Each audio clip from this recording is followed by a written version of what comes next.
speaker, Elene, who's going to talk a little bit about herself and then get us started this afternoon. Welcome, Elene. Thank you again for being here.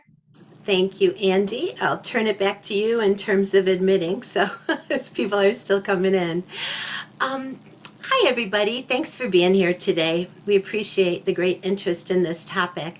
And so before we get started, I wanted to share just a little bit about my own experience with career transitions and career gaps for those of you who don't know me personally yet. By way of background, I was a finance major at DePaul, and then I got an MBA in marketing and finance at Chicago Booth. I went into commercial banking and ended up VP and product manager of a credit card portfolio, and then moved from credit cards to this thing called calling cards. Back when the dinosaurs walked the earth and we actually had payphones, I was in that business unit at Ameritech just as this newfangled thing called cell phones were coming out. So I'm dating myself. But with all of the transitions at Ameritech and in telecom at that time, it gave me the opportunity to rotate through just about every business unit for the 7 years that I was there, and to work with customers of all sizes, from consumers up to the Fortune 50. So I got to where I thought I wanted to be when I grew up, and I realized there's something wrong with this picture. So I took a career gap. I took a career gap by taking a sabbatical for a year, 2 years, and then tried to figure out what I really wanted to be when I grew up, and found coaching. And so Enerpace was founded in 2002. We offer executive coaching and leadership development to companies that want to create agile leaders who can grow purpose-driven firms, who can keep their company growing. And so to do that, we have solutions for individuals, for teams, and for the company as a whole. So you can tell that I made a commitment to get the best MBA possible by going to Chicago Booth. And so similarly, I wanted to be the best coach that I could be. So I attained the top level certification from the International Coach Federation. And don't tell them, but it was actually harder to get than my MBA from Chicago Booth, and it took longer too. So there's less than 1,200 of us master coaches in the world, and I believe Booth's given out way more MBAs than that.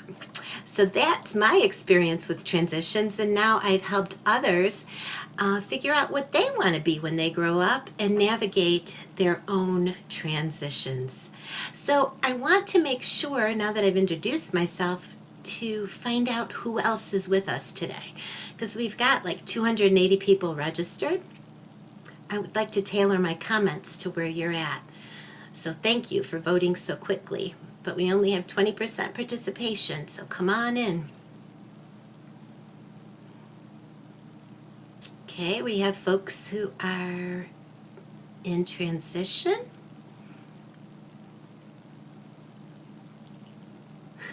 I'm smiling because so far we only have 4% employed and content.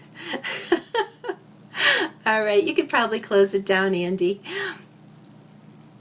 So as you can see, we have 36%, actually, if you put them together, it's about 80% who are in transition right now, and about half and half looking to change careers or stay in a similar field. So thank you for that. Now, for those of you who we have one other poll. There we go. If you are experiencing a gap, if you have a gap right now, how long is the gap? Okay, Andy, you could end the poll. We got about 70%. Thank you. So it looks like about half of you are 2 years or less, and the other half scattered between 3 and 10. So thank you for that. There was a method to my madness. There's a reason that I asked you this. And the reason being, I wanted to know the truth. I wanted you to know the truth about career gaps, which is really, there's way more important stuff than your gap. In fact, whenever I work with someone who's in career transition or who's figuring out what they really want to be when they grow up, any career gap is actually last on our list.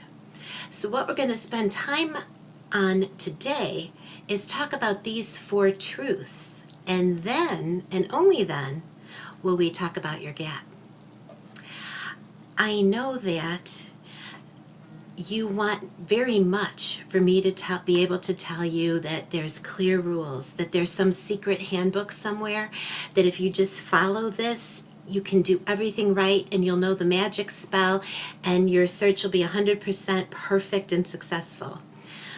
Sorry, but there isn't such a thing. The real truth is, and the real magic comes from realizing that it's your gap or your age is not this incredible handicap or an insurmountable hurdle that you have to bear or try to get over. The truth is, people are hired because there's a business need. Period. Full stop.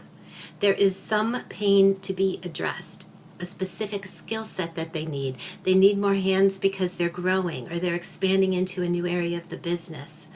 If that's the only thing you take away from our session today, I will consider it time well spent. Your career vision is more important than any gap. Oops, sorry, got carried away there. So where we start is thinking about what is the pain that you solve? What is it that you actually want right now at this stage in your life? What's your definition of success today? What are you really looking for? Like, are you zoomed out and you want to work with a team again? Do you want to climb the corporate ladder, start your own business? Do you want more flexibility to spend time with your kids or grandkids? All of these things matter. And I know in Ameritech, I work 60, 70 hours per week or more, and I couldn't move the stock price a penny. But you know what? I didn't care about that. What I cared about was making more of an impact. And so now when I work with a client, even for 30 minutes, I hear that click, right? When they have a new insight, or I see that the impact that influencing a leader can have on the entire organization, that's what matters to me. That's what lights me up. And now I feel like if I died tomorrow, I know that every client that I've coached or any company that I've helped, I have made a difference in people's lives. So that became the most important thing for me. And here's another little secret. Your career's not your whole life. It's just one component. So whether I'm working with somebody during a one-time focus session or if it's in an ongoing coaching relationship, we always look at what their definition of a 10 is in every area of their life. Why? We're not divisible. There's no line between work and personal anymore. We're all available 24/7, and most folks are checking their emails on vacation. So take a look at these wedges and then take a moment to type into chat, please, what wedge is the highest score for you right now? Is it career? Is it fun and recreation? Your environment, your home environment, your work environment, your health, friends and family, your significant other, your health, money, romance? The reason I'm asking, this is important because we can lean on these higher scoring areas to fulfill us and to keep us going while we work on the areas in the lower scores. So let's see what some of you are putting. We have some health, physical environment, friends and family, lots of friends and family, personal development. Thank you. Think about how we can use these to keep ourselves going as we're exploring our career transition and getting over any kind of a gap. At the end of today, I'll be letting you know how to get access to all of these slides and all of these tools like this one. So you don't have to worry about taking copious notes today. And for the wheel, I actually have questionnaires that'll help you come up with your ranking for both your personal and your professional lives. Here's the next important point I want to make, because this wheel of life has been around for decades. You've probably seen it, but it's still useful. And it's not about where you draw the line. It's about what your definition of a 10 would be. That's how you create your career vision. What would it have to look like for you to be able to give yourself a 10 in that area? Because I don't care that you're at a 6 right now, we're going to map out the steps that'll move you towards your vision. So for a 10, what does your career look like? Who are you working with? What are you doing? What's going to make you excited to get up in the morning? Figuring this out serves two purposes. It enables you to give an authentic, energetically confident answer to any interview question, like, where do you see yourself in 5 years? Or how does this job fit for you beyond just a paycheck? And it makes sure that the decisions that you make along your career, you can proactively manage the choices you're making because you know where you want to go. And we'll do the same thing on all the other wedges, including the money front. That's the one that comes up the most. Because if you never define a 10, then how do you know when you get there? Is 10 you want to have Jeff Bezos's money and go into space? Or does it mean hitting 6 figures? Or being able to help your kids pay for college? There's a whole lot of spaces in between. So this is really where we start. You know, many times we jump into a search without recognizing that we actually get a decision on how we want our very own life to be. That's what I call the grown-up career search. In a perfect world, we are fulfilling our purpose. We're doing something we love, we're great at it, it makes a difference, and people are willing to pay for it. And there's trade-offs along the way. I'm sure that if I had stayed on the corporate path instead of starting my own business, you know, I'd probably be earning more and I'd have company-funded health insurance, which is significant.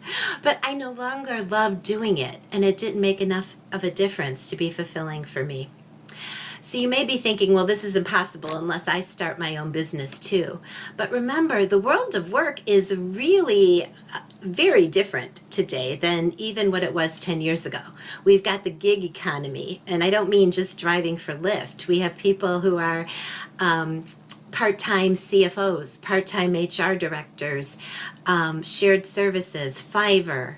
We have the millennial generation that wants more than a 9-to-5 life. We have Gen Zs who don't expect to stay in one place very long. The people who are unwilling to give up flex time after COVID. We have corporate alumni programs that, you know, they want people back. So all of these things are possible today that we didn't have even a short time ago, and you really do get to define for yourself how you want your career to be. At the end of the day, my definition of success is going to look nothing like yours. You know, the traditional career path up the corporate ladder was always sort of the stereotypical male one from the 50s. But today we see spouses ramping up and down their careers at different times through the decades, and especially during COVID, picking up childcare responsibilities. You are the only one who can decide what's right for you and for your career.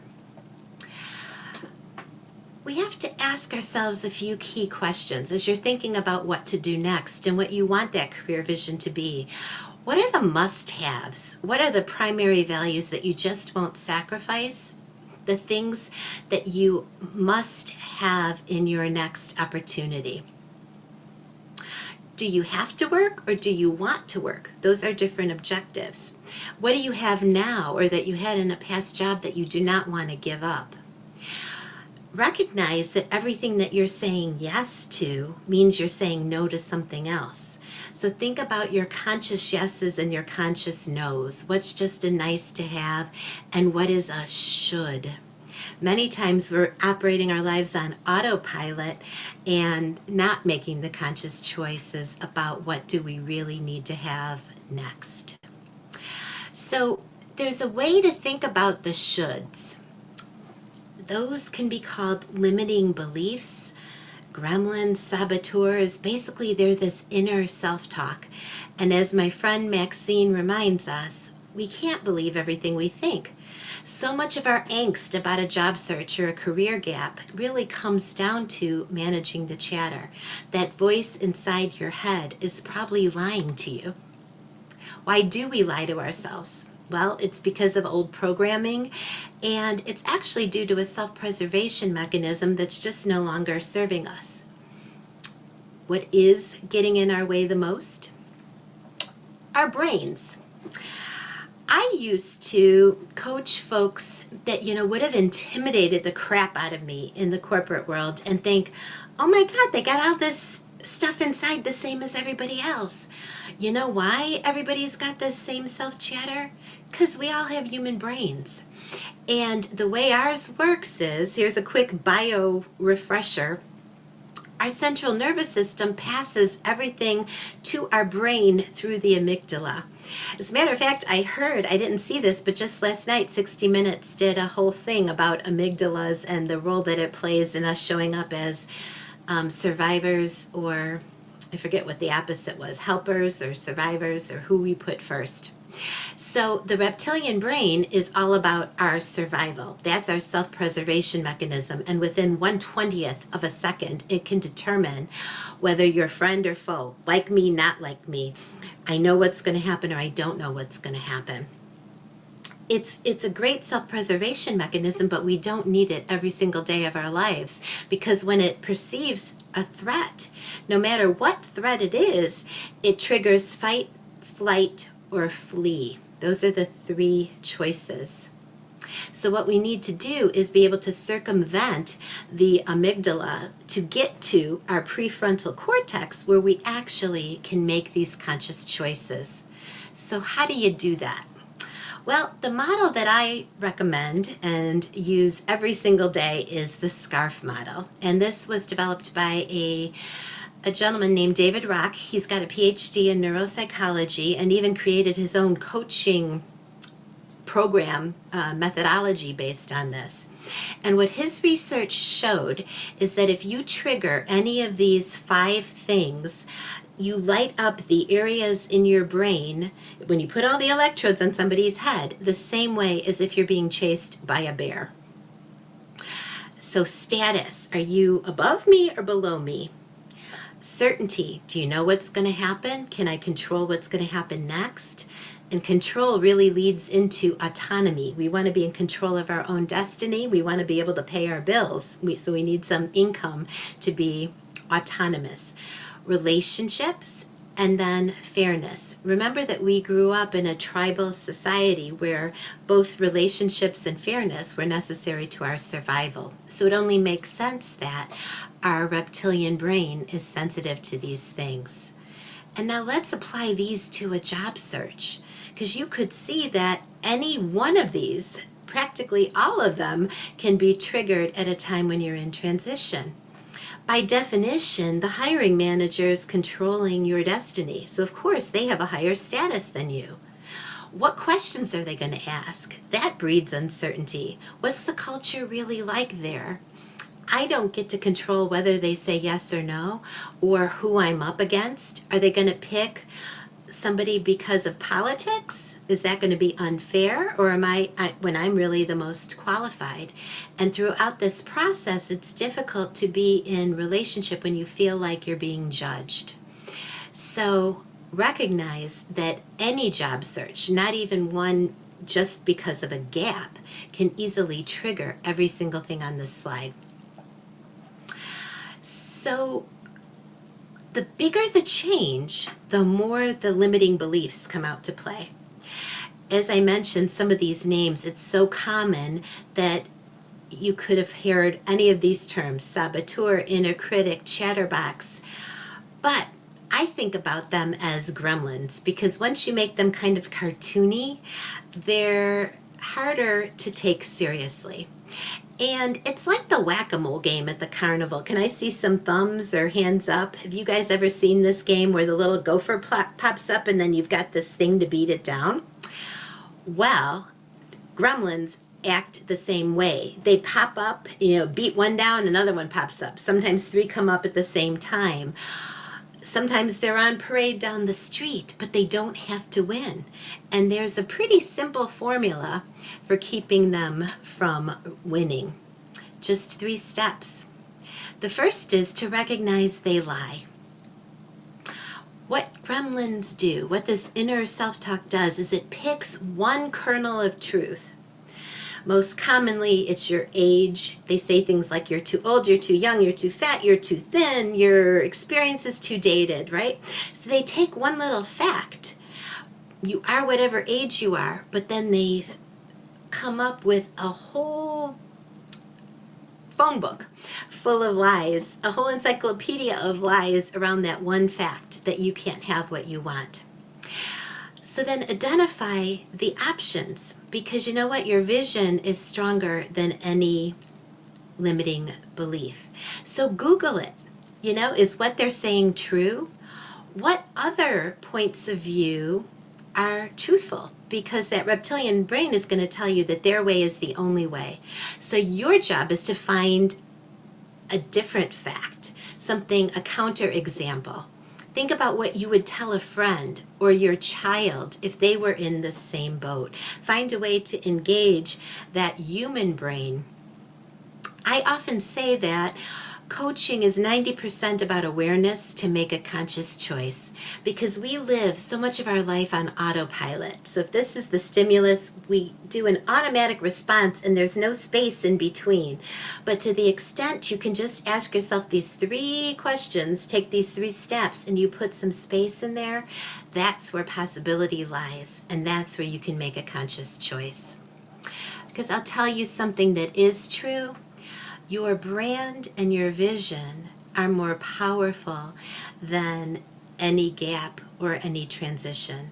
The pain that you solve is what they are looking for. So what is your brand? Well, you've got a definition on the side. It's your total perceived value, all of your experiences, everything from your personality to the accomplishments on your resume. What's going to make you stand out from the other marbles? Your brand is how you're different than the substitutes, the other people available for this job, as viewed by your key stakeholders, which is probably the hiring manager in this particular case. But really, your substitutes and your stakeholders change with each position potentially, and also where you're at in your life and what you want to use it for.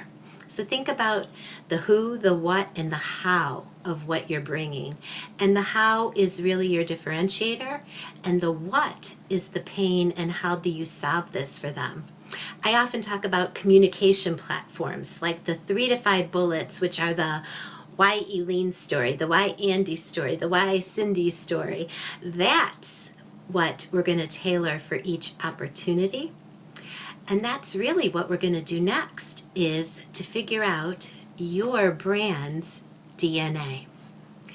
Tom Peters coined this acronym many years ago, but it's so short and sweet and perfect that I keep using it. So when Louisa shows up or Tracy shows up, what can we depend on is going to happen? What's novel about the way we do our job versus other people? And then what's our attitude while we're doing it? Think about somebody that you admire professionally.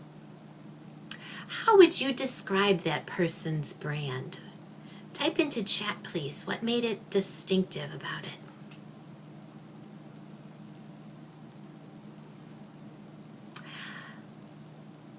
So dependability, you can count on them for that. The novelty is different from others in a way that makes them unusual. And attitude, how they do it. Attitude, again, show me hands or thumbs, who's worked with somebody who is so brilliant that they've got the answer to every question, they can really solve your problem, but they are so miserable that you'd rather chew off your arm than go ask them? Yeah. Oh, I see some hands. Thank you, Rebecca. Okay. I have 2. There's an elder law attorney that I've worked with who became a friend, and his tagline is, "We all have to do it, but I'll get you through it."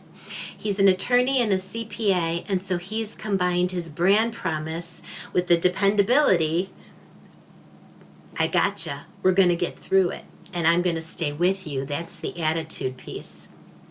I've worked with a team of actuaries, and they actually promote and brag about the fact that we're actuaries that you actually want to talk to. Because typically they're these quant geeks that, you couldn't even put sentences together. So let's see what else we have in the chat here. People that you've admired are never threatened, approachability, their excellence well beyond others in the field. That's what makes them novel. Elevate team members' mood, authenticity, and values. Yeah. And what you'll notice is these are all intangibles, but that's what really made a difference to you. So now I'm going to ask Andy to put a handout link into the chat, but I'm also going to play like Who Wants to Be a Millionaire, and instead of phoning a friend, I'm going to ask that you pull out your phone and text somebody. Text a friend, a coworker, preferably someone who's known you professionally, but personally can work too. And they're going to help us start to figure this out. Text them one of the DNA questions. Ask them, when you're at your best, what can they depend on you for? Or what's novel about the way you show up at work?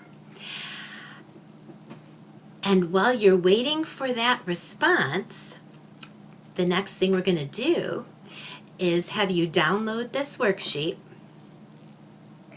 and we're going to have you work with a partner for about 10 minutes. So for the first 5 minutes, we're going to ask you to focus on section 2 of this exercise, right? Which is putting down your first thoughts about your DNA.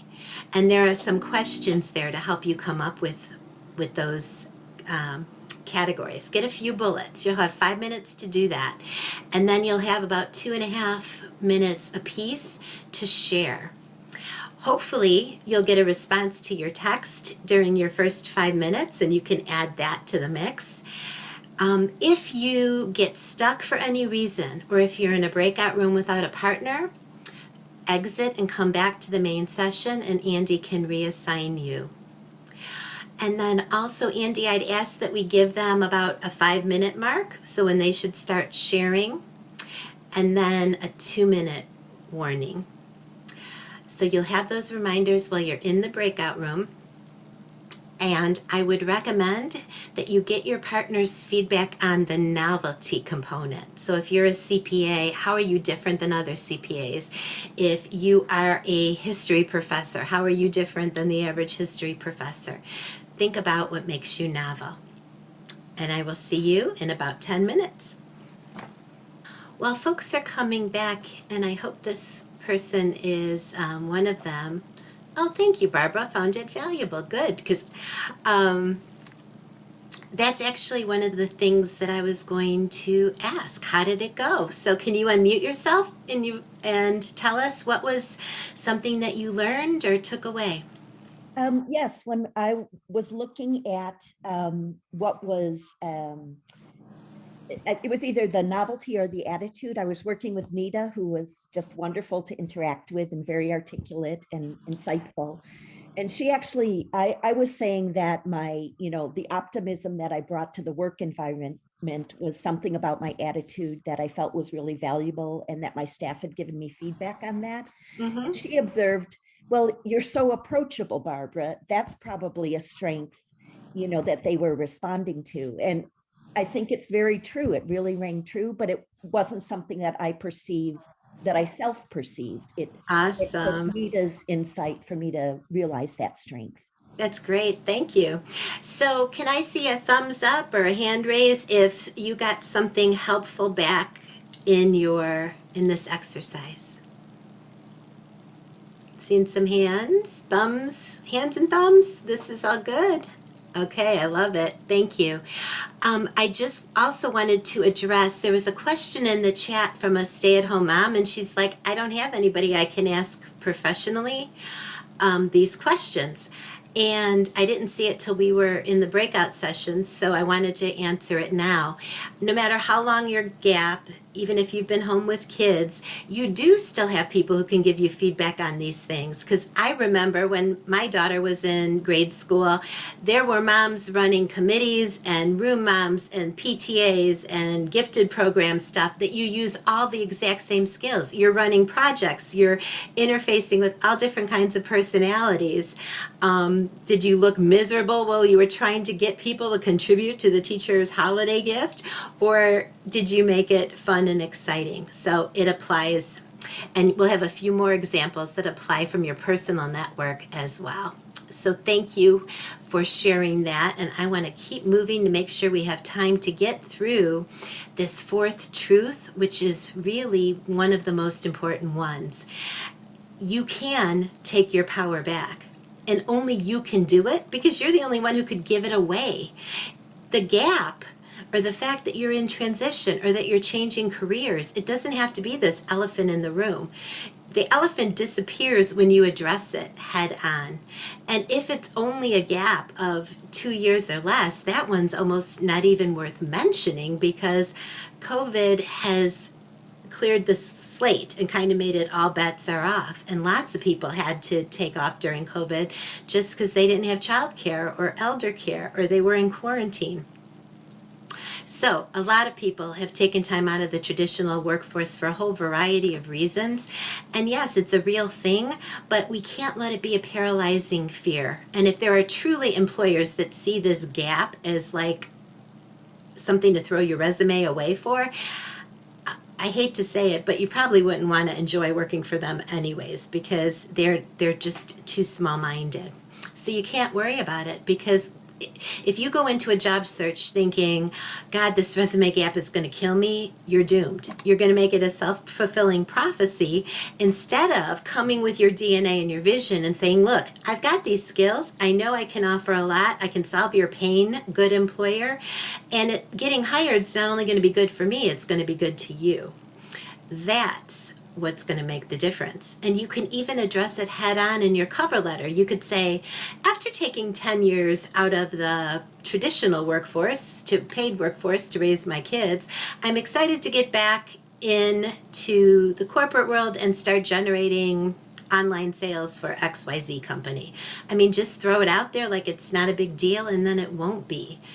And this story, this chapter of your life, if you go up to the 50,000 foot level, if you get some altitude on this gap is just part of your story. Don't let some HR person or an outdated applicant tracking system make you feel unworthy just because you decided to take an off-ramp for a while.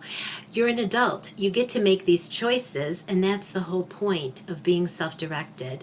You get to pick your own road. So here's a reminder of the 3 steps, right?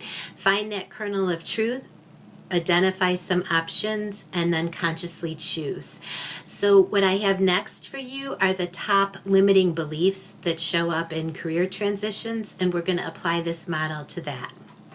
So the very top winner is, I'm too old. Okay, anybody want to cop to thinking that one? Is age discrimination real? Yes. Does it mean that you have a 90% chance of not getting employed while somebody 5 years younger has a 90% chance of being employed? No. Does it mean that the probability of getting hired if you're over 50 is less than if you're just over 30? Yes, but again, it's not this much of a gap like we're making it in my head. So this is the kernel of truth. Do you mean to tell me in the history of the free world that nobody your age has ever been hired for a job, let alone this job in this industry? Yeah. If you ever think it could be, if we start debating, disputing, discarding these lies in our head, could it be that you're just more expensive? Could it be that you're more experienced than the hiring manager and that they're intimidated by your experience? Yes. And those require different conversations, but it's not just about your gap and it's not just about your age. The company that you want to work for puts more value on solving their pain and the other things you bring than it's why this position is open. And I got to tell you right now with COVID, people are begging. Every single person that I work with in a day has open slots that they can't get filled. So now is the time to write your own ticket. The second thing I hear is, oh, I'm a dinosaur. Technology has changed too much. Who remembers these things? I do. People think it's changed so much that it's a different world. Well, guess what? We all had to learn how to use these things too when they first came out. You can still learn. The brain is an elastic organ if you have a growth mindset instead of a fixed mindset. And what's the reality? Technology is just a tool, and we're probably using all of these every single damn day. So just like you texted a friend today, you can Facebook instant message them and ask them a question. You can Google for the answer. YouTube will tell you how to use just about any technology. And LinkedIn helps you take the connections that you do have and then see how you can be introduced to people you've never even met before. You've got more power in your hand with a smartphone, more computing power than it took to send men to the moon decades ago. You can adapt to new technology. And then here's really the genesis of our time today, right? That with this gap, it's the size of the Grand Canyon. Nobody's ever going to want me back. Really? Well, guess what? McKinsey, Boston Consulting Group, Goldman Sachs, Citibank. I mean, these are big companies, yes, but lots of small ones do have this as well. They have what they call corporate alumni programs. You know the company, you know the business, you know the industry. They want you back. So you need to have this deep belief that it's just a showstopper. Everybody's lives are complicated today, and very few people just go up this straight ladder. And as a matter of fact, they like bringing in new blood to get different points of view. So simply say, hey, in the year 2018 to 2021, I moved to Cincinnati to help with my family's business. Just state it and own it, because having the confidence to know that you're capable, marketable, and valuable to your next employer is really half the battle. And the goal is to reach the hiring manager or to get your foot in the door in the company without needing to go in through the black holes of these automatic tracking systems. And so what we do is we use our network and our relationships and networking science. So if you want to know, if you're still holding out after this whole conversation about wanting that secret formula, the best I can offer is to find the company or the HR person who knows, who really gets that the world isn't a mathematical problem to be solved and that things don't have to be done in a certain way to get the right answer. Think of your life as a story and imagine that you're telling your story to a real person, because you are. And so when it comes to the point in the story where you're in transition or you weren't in the traditional workforce, just be matter of fact. Once you learn to tell your story and feel the power in that, the gap on your resume is not going to be the thing that knocks you out. Eleanor Roosevelt said something like, no one can make you feel inferior without your consent. Don't let them make you feel inferior, because once you're in front of that hiring manager, your personality, your skills, your DNA, and your brand is what's going to get you the job. So how do you get that? How do you get in front of that hiring manager? How do you get into the company? That's really the question. And for that, we use network science. And I do a whole presentation on strategic networking that I'm going to make available to you as a recording. And in that, we talk about Paul Revere and William Dawes. Who's heard of William Dawes? One person, yay, Barbara. Most of us haven't. But the story goes, as you can see a little bit on the screen, is Paul Revere was a merchant, and so he had contacts in every town in the surrounding area. So he and William Dawes left on horseback April 18th, 1775. But William just like knocked on a random door in the town as he went, and it kind of ended there. Paul was able to come up with a whole militia and go down in history because he knew the information brokers and the connectors in every single town. So obviously we want our primary circle to be connectors, no matter what term we use to describe them. And how do you figure out who the connectors are in your network? Well, we make a map. So think about the contacts that you believe are most relevant to your career vision, to what you want to create next. And then think about who introduced you. Those people who show up multiple times, like Steve in this example, they're the super connectors. Think about, too, who's always saying, oh, I know just the person. Whether you need a dentist or you need an introduction to IBM, who's the one who can help you out, who can set you up, who's great at brainstorming ideas, who just does this naturally? Those are probably your super connectors. And if you have the term me too many times, that could mean that you're too insular, that your network is sort of too inbred. And this article in the Harvard Business Review calls this the self-similarity principle. So you actually really want a lot of diversity in your network. And that diversity can come from your barista at Starbucks, the person that you work out next to every day at the health club.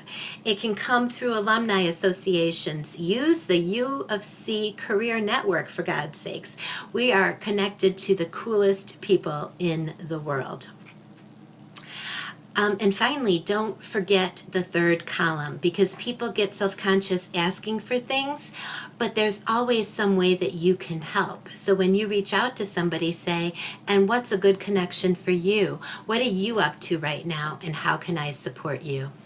So the GrownUp job search that I referenced entails making strategic use of your network. And we all have networks, like I said, whether it's your neighbor next door to coworkers on your last job.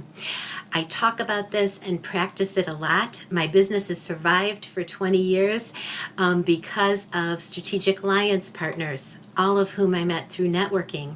And in fact, my longest and most profitable association came from me complimenting a woman's dress at a black tie event. It can be as simple as that when it's genuine. So I do have an entire presentation on just this topic, and I couldn't share more than a couple of slides with you and still address our topic today. But if you go to enerpace.com, the Contact Us form, and request the link to the YouTube video, I'll be happy to share a recording with you. And so in summary, here is the real, not so secret truth about career gaps. Whether you have a gap or not, the truth is that these 5 things are always going to be what you need. You need to know what it is you want and how your brand solves their pain. You need to know how to use your network and identify the super connectors and the relationships that can get you into the company, and preferably the hiring manager that you need to reach. Because even if you could just get their name, you could usually figure out their email structure and get your introduction to the right person. So my intention for our time together today, and I know I went fast and we covered a lot of ground, but I want to make sure that you understand your vision is stronger than the gaps. Your limiting beliefs are normal, but they can be overruled. You can get to your prefrontal cortex. Your brand is what's important and how it solves their pain, and your relationships are stronger than any applicant tracking system. And because I love the U of C, my daughter even wants to go there now. We're keeping the U of C connection going. I'm like offering you the kitchen sink, which I would probably tell a client not to do, but I promised you that you would have access to the slides and to every tool that I mentioned today. So you've got the short form branding worksheet with just some introductory information and then the DNA, but I have a longer form that gives you questions to think through that can help you pull out your DNA. I mentioned the strategic networking recording, and then I have a assessment for a personal wheel of life as well as a professional one. If you need help figuring out what you really want to be when you grow up, we do offer one-time focus sessions where we go through your values and your DNA and figure out your conscious choice about your path forward. And Enerpace offers options for you as an individual, for your teams, and for your companies. Phew! Anything else I forgot? Put it in the form and we'll be happy to get it to you. I know that we're just about at the top of the hour, but here's my contact information. Because my personal mission really is to grow agile leaders so that they can grow purpose-driven firms. And sometimes those leaders are in career transition or they have a career gap.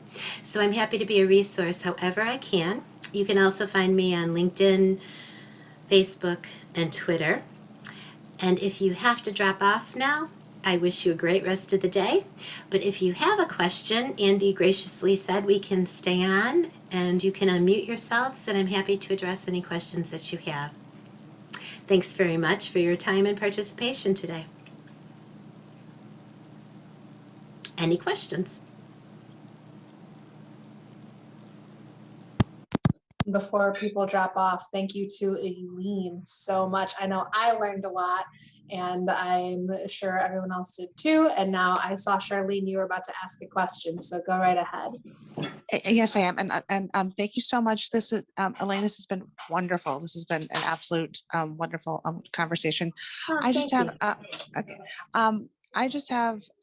I have a question about I'm trying to switch careers, or actually kind of go back to my roots of from the University of Chicago, going back to more data research and statistical analysis and stuff like that.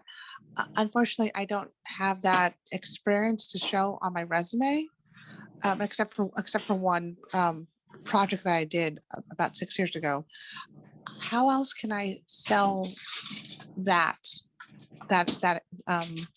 I mean, the fact that I'm also, in my free time, I'm reviewing data, I'm reviewing, R, I'm reviewing Python and stuff like that. How do I show that commitment to potential employers? Thank you. You're welcome. I would say that you just did. So I would put those things in exactly what you told me, that, you know what, I realized that what I'm most interested in is going back to my roots. And so I have been refreshing myself or studying these different tools.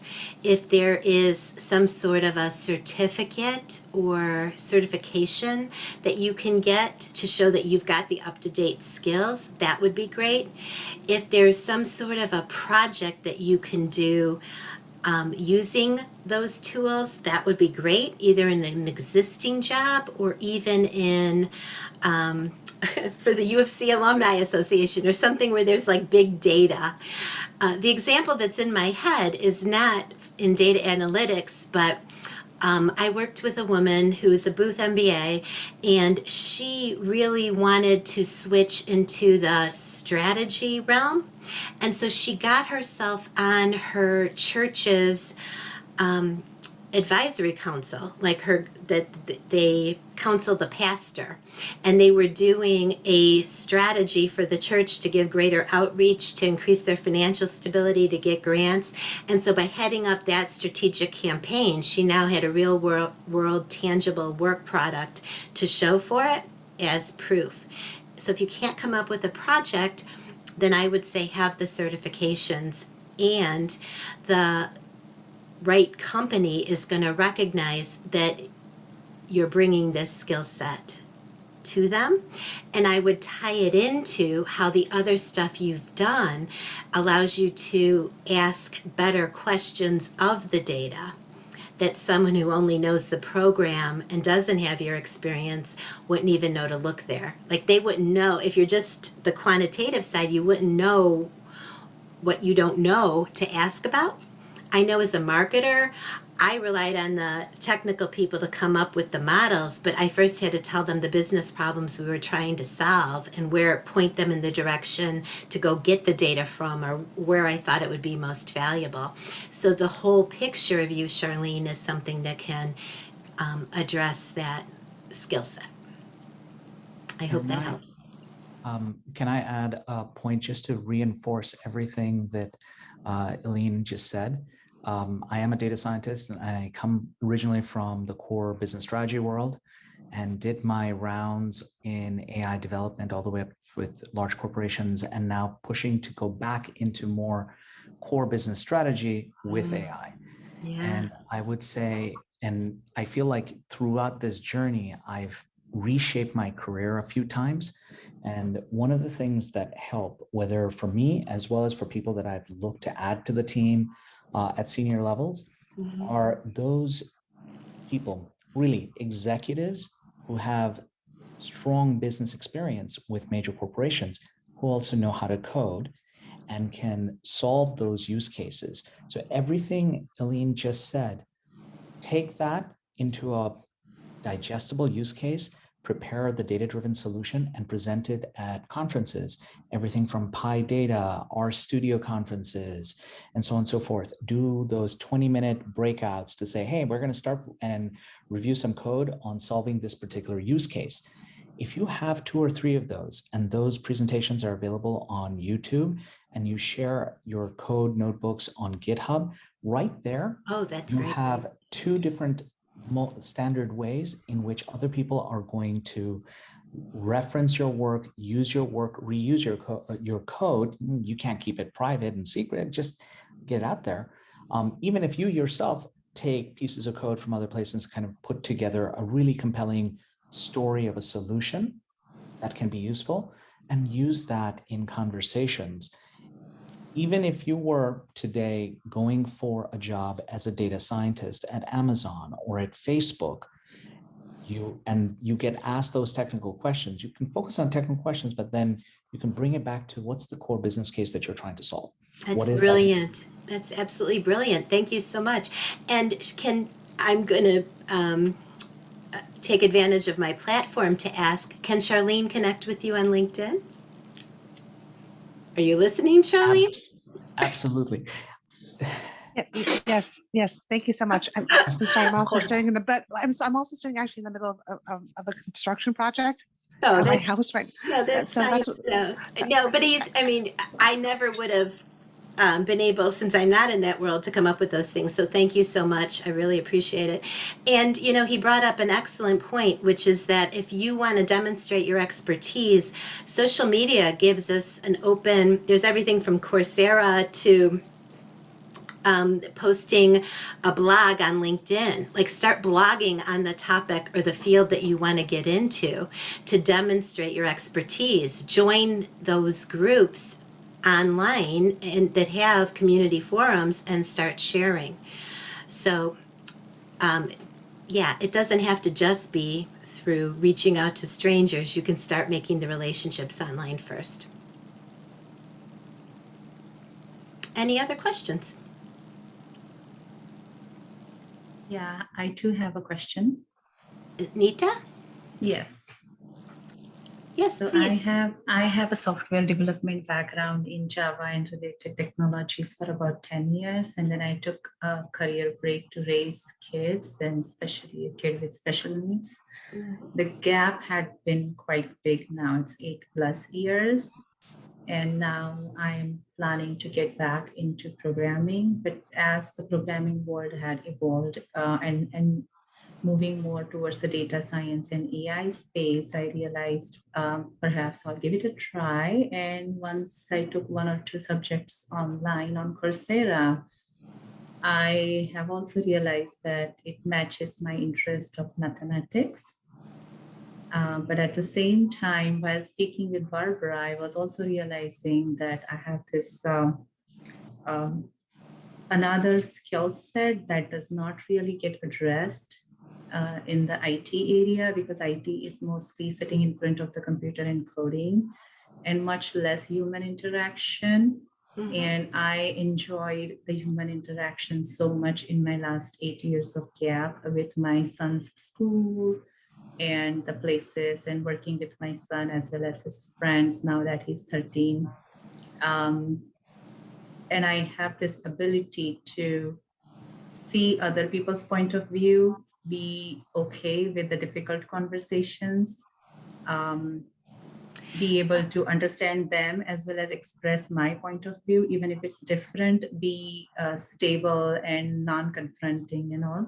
So what I'm once I hearing is it's realized, like you want to be a design engineer or a project manager that can translate, perhaps. And I'm sorry for interrupting you, but the thought is, could you be somebody who can be the go-between between people who speak technology and people who speak the business needs? at the same time, I like the math aspect of the programming so much that it will be a hard decision for me. But after this 8 years of gap, where do you even start? Who is going to take you I quit at the senior software developer position. Who is going to take you at the management position with 8 years of gap, and a master's degree in computer science, like not MBA or anything. So that's where I feel like. Well, if you have that mindset, nobody's going to take you. Right? Okay. That's what today really was about. Yeah. It's defining your brand and what you want to do next.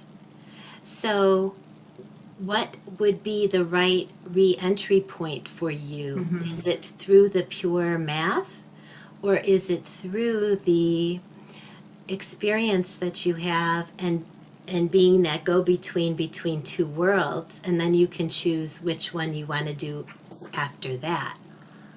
So what is it that you're going to bring? Because you gave me a list of very valuable things that you're going to bring to your next employer. And then it's finding the company that wants that. And believe me when I tell you, I work with every day people who are brilliant technically, whether they're in medicine, engineer, finance, whatever. I work with a lot of U of C people too, and over the past 20 years. They have great IQs, but not where they need help is on the emotional intelligence side of reading the room, the social awareness, getting results through people versus doing it themselves, right? That's what you found that you can bring, and that's very much needed. Plus, right now, I will not, if you were my client, I wouldn't even entertain that no one's going to want you with this gap when there's people every day crying that they can't find people.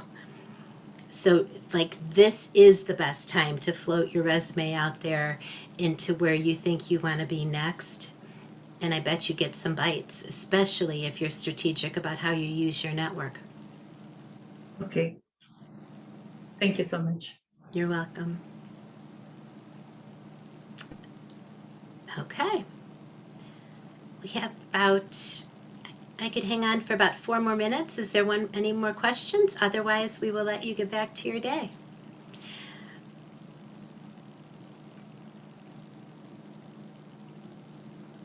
Okay, I will take this moment to thank you again, Elene.